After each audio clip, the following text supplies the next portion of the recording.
હજારો વર્ષ જૂના ગુફાચિત્રો, ઘણા વર્ષોથી શાંત પડેલો એક ગીઝર જે અચાનક ફરીથી જીવંત થઈ જાય, અને એકદમ નવો, અત્યાધુનિક, નાણાકીય ક્લાઉડ. આ ત્રણેયમાં શું સામાન્ય હોઈ શકે? તમને કદાચ નવાઈ લાગશે, પણ જવાબ છે એક તારીખ, 7 માર્ચ 2026. આ બધી જ ઘટનાઓ એક જ દિવસે બની હતી. આજના આ વિશ્લેષણમાં આપણે એ જ જોવાના છીએ કે 7 માર્ચ 2026ના રોજ દુનિયાભરમાં શું મહત્વનું બન્યું. મને આ વાત હંમેશા રસપ્રદ લાગે છે કે કેવી રીતે કોઈપણ એક સામાન્ય દિવસ ઇતિહાસ, પ્રકૃતિ અને ભવિષ્યની કેટલી બધી વાર્તાઓને પોતાની અંદર સમાવી લે છે. તો ચાલો આ અનોખા દિવસની સફર પર નીકળીએ.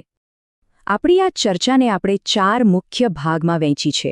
શરૂઆત કરીશું શાસન અને નેતૃત્વથી, જ્યાં નવા કાયદાઓ અને નવી નિમણૂકો થઈ રહી હતી. પછી આપણે પૃથ્વીના ઊંડાણમાં ઉતરીશું, પ્રાચીન રહસ્યોથી લઈને આધુનિક સંરક્ષણ સુધી. ત્યાંથી આપણે સીધા ભવિષ્યમાં, એટલે કે ટેકનોલોજી અને નવીનતાની દુનિયામાં જઈશું. અને છેલ્લે આપણે માનવ સંસ્કૃતિ અને સમુદાયની ભાવનાની ઉજવણી સાથે આપણી વાત પૂરી કરીશું. તો ચાલો આપણા પહેલા વિષયથી શરૂઆત કરીએ, શાસન અને નેતૃત્વ. 7 માર્ચના રોજ જે નિર્ણયો લેવાયા અને જે ફેરફારો થયા, એ આપણને એ સમયના વિશ્વ વિશે શું કહે છે? ચાલો જોઈએ. અહીં જે મુદ્દાઓ છે એ ખરેખર પરિવર્તનના વૈશ્વિક પ્રવાહને બતાવે છે. એક તરફ સબા શોલની ઐતિહાસિક નિમણૂક હતી, જે એક મોટો અવરોધ તોડી રહી હતી. બીજી તરફ સ્કોટલેન્ડનો પ્રગતિશીલ પર્યાવરણીય કાયદો, તો વળી ત્રિપુરામાં મહિલાઓ માટે ન્યાયની પહોંચ વધારવાનો પ્રયાસ, અને ભારતીય નૌસેનામાં નેતૃત્વ પરિવર્તન. આ દરેક ઘટના ભલે નાની લાગે, પણ એક મોટા ચિત્રનો મહત્વનો ભાગ છે. હવે સબા શોલની નિમણૂકની વાત થોડી ઊંડાણપૂર્વક કરીએ. જો આ માત્ર એક વહીવટી ફેરફાર નહોતો.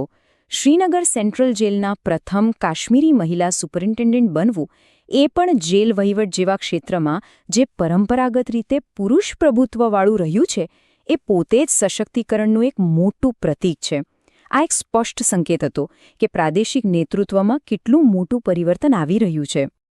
ચાલો હવે શાસનની દુનિયામાંથી બહાર નીકળીએ અને કુદરત તરફ વળીએ. કારણ કે 7 માર્ચના દિવસે પૃથ્વી પોતે પણ પોતાની વાર્તા કહી રહી હતી. આ દિવસે ભૂતકાળના રહસ્યો પણ સામે આવ્યા અને ભવિષ્યના સંરક્ષણ માટે નક્કર પગલાં પણ લેવાયા. 67,800 વર્ષ. જરા આ આંકડા વિશે વિચારો.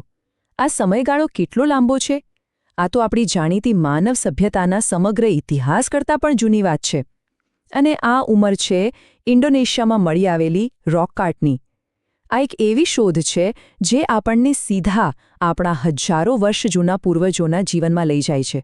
આ ટેબલ ખરેખર બહુ જ રસપ્રદ છે, કારણ કે એ એક જ સમયે આપણા ગ્રહ સાથેના 3 અલગ-અલગ સંબંધો બતાવે છે. ઇન્ડોનેશિયામાં આપણને આપણો પ્રાચીન ઇતિહાસ મળ્યો. યેલોસ્ટોનમાં પૃથ્વીની પોતાની જીવંત શક્તિનો અનુભવ થયો. અને તમિલનાડુએ આવનારી પેઢીઓ માટે કુદરતી વારસાને સાચવવાની એક નવી પ્રતિબદ્ધતા બતાવી. તો હવે સમયમાં એક મોટી છલાંગ લગાવીએ. ચાલો ભૂતકાળને પાછળ છોડીને સીધા ડિજિટલ યુગમાં પ્રવેશ કરીએ, જ્યાં એ જ દિવસે ભવિષ્યનું નિર્માણ થઈ રહ્યું હતું. તો યુએઈની સેન્ટ્રલ બેન્કે દુનિયાનું પહેલું સોવરેન ફાઇનાન્શિયલ ક્લાઉડ લોન્ચ કર્યું. હવે આનો સીધો સાદો અર્થ શું થાય? તમે એને દેશના નાણાકીય ડેટા માટે એક ડિજિટલ તિજોરી સમજી શકો છો.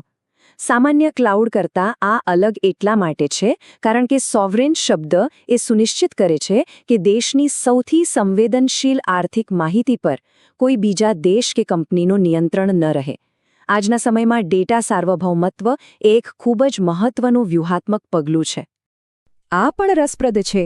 જુઓ, એક તરફ યુએઈ પોતાના ડેટા માટે ડિજિટલ કિલ્લો બનાવી રહ્યું હતું, તો બીજી તરફ ભારતમાં જીઓ પ્લેટફોર્મ્સ દુનિયાભરમાં પોતાના ડિજિટલ નેટવર્કને વિસ્તારવાની યોજના બનાવી રહ્યું હતું.